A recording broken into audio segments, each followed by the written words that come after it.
Spectrum helpful tips and tricks for using tree grids in jobs. This video is one in a series of videos to help you learn about features you may not know about in Spectrum. Be sure to watch the other videos in our series on Viewpoint's YouTube channel and subscribe to stay up to date on the latest and greatest content.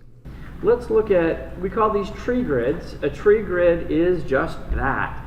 You are going to get information and you can expand it. Now, let's look at the standard setup. So when I come into the cost activities page, this is what the standard page looks like. And I can say, hey, I want to sort this by phase. I can drag and drop that on there.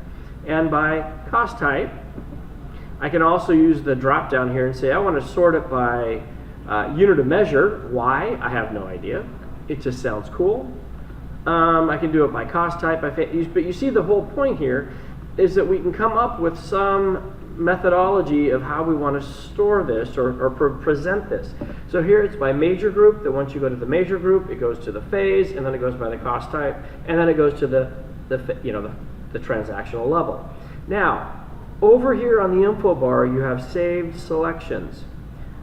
If this is something you want to see over and over again, click Save Current, and you give it a name. By major group, by phase, cost type.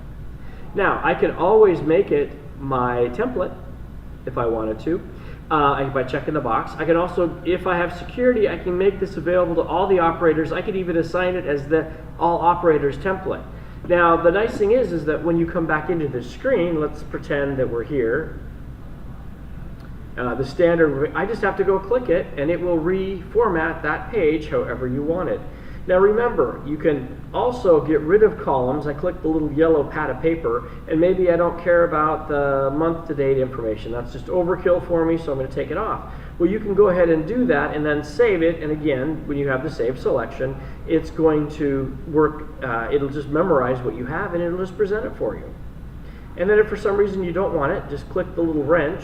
It brings this up, and you can delete it out. Okay? So tree grids are very important. A couple other things that they do is, in this case, we've got phase and cost type, and so you see the little pluses.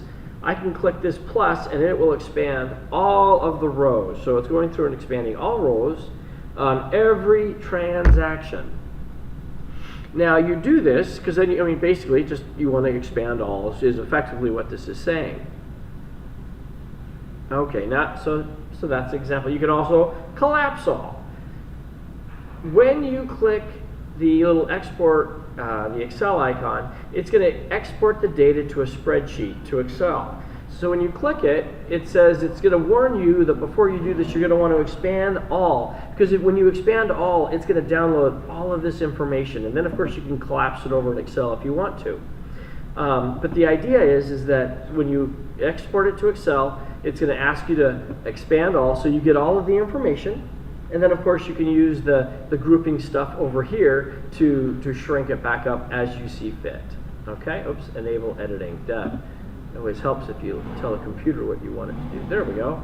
So you see, so that what I like about these tree grids is that what you see on the page is what you end up in Excel getting. So we have tree grids throughout the system. They're in job cost, they're in general ledger, they're in equipment control. There's a few other places that you'll see them. They're very powerful, and we're hoping to have more on the way in the future.